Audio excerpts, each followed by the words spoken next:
feel like you have trouble connecting with others, if you feel like there's always this kind of like invisible glass wall between you and other people, then I get that, man. Because I've been there. I was the guy who always felt alone in a group of friends, and I felt like nobody really knew who I was. I always felt like I had to protect myself because I didn't really want people to see me. I was afraid of being vulnerable. Now, I do want to say something.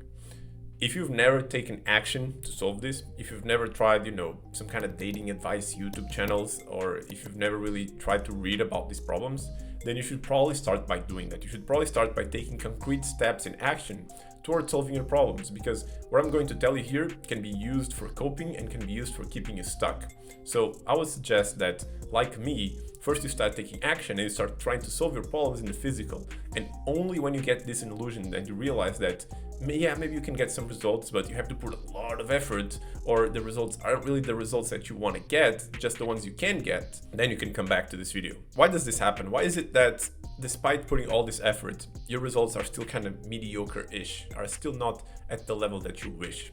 Well, you should know something, and this is kind of a law, esoteric law, whatever you want to call it, which is the external world follows your internal world. What does this mean? For example, take a guy who has depression. He feels really bad about himself, really disconnected. He kind of hates himself, right? He's feeling at the bottom of the hierarchy. Imagine how his room looks like. Do you think he's going to have a clean room? Do you think everything's going to be organized? Do you think he has his life in order? No, he's going to be a mess. His room's going to be full of dirty clothes. Dishes have to be washed. He has trash to take out. And probably the room doesn't smell so well. So the thing is, what I'm trying to say is that the physical world follows his internal world. And even though he now may start taking some action to remove all this clutter from the room, right? Maybe he cleans the room, maybe he hires someone to clean it. The fact of the matter is it doesn't change how he feels internally. Yes, maybe he gets a boost in dopamine, maybe he feels better for a little while, but unless he keeps that momentum going, then he reverts back to his depressed self. Now, a lot of people actually work like this. A lot of people actually rely on momentum to take action in order to keep feeling good about themselves, to keep prompting that winner effect. But what you want to do here, and what we're trying to do here, is understand, okay, instead of always having to take action action is always going to be fundamental, but instead of trying to rely on momentum to feel good, why can't I feel good by default? Why do I feel depressed by default? So this is the approach that we want to take here. We want to finally start diving deep within ourselves instead of trying to get out in the physical, instead of trying to grab things to fill this hole within.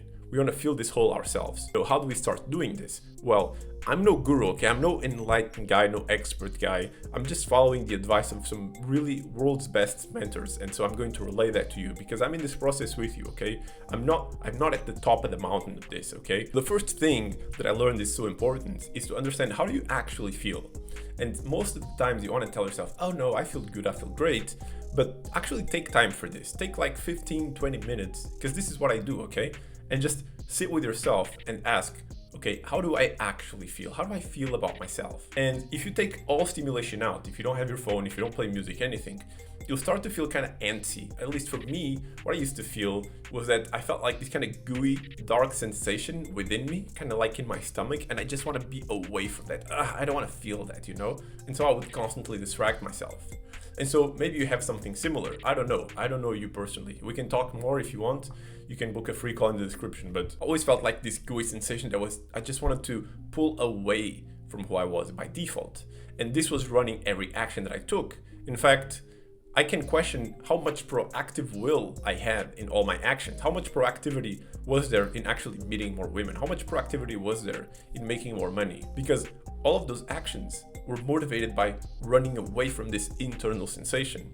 And so it's by addressing this sensation directly that we can actually start working on our life, because now you can actually go at things from a proactive stance, from something that you actually want the result and not just avoid the pain. Now, once you start feeling this uncomfortableness, once you start feeling these like sensations in your body that you don't want to be with, you kind of have to do what you probably don't want to hear, which is you have to go and dive deep within them. And how do you do this? Well, a technique that I learned is that you close your eyes and you breathe into that. You breathe into that pain. You allow that pain to surface more. You allow that sensation to surface more, to be more present, to come more towards your consciousness.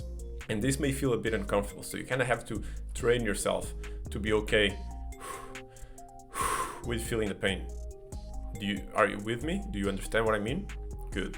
Now, once you start feeling this pain and you start to be really connected with it and you breathe into it and you allow it to come up, you allow it to surface, the next step is, and this is going to be a bit scary because for me, I had trouble trusting my body, so you may be similar.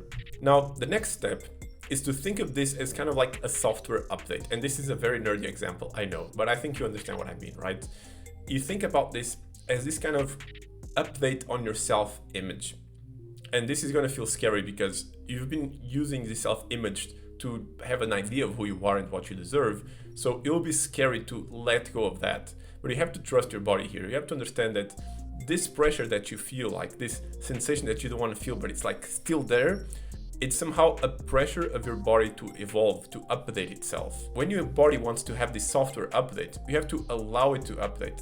Don't stand in its way. Don't be scared. Your body wants the best for you. So just allow that to come up and go through you.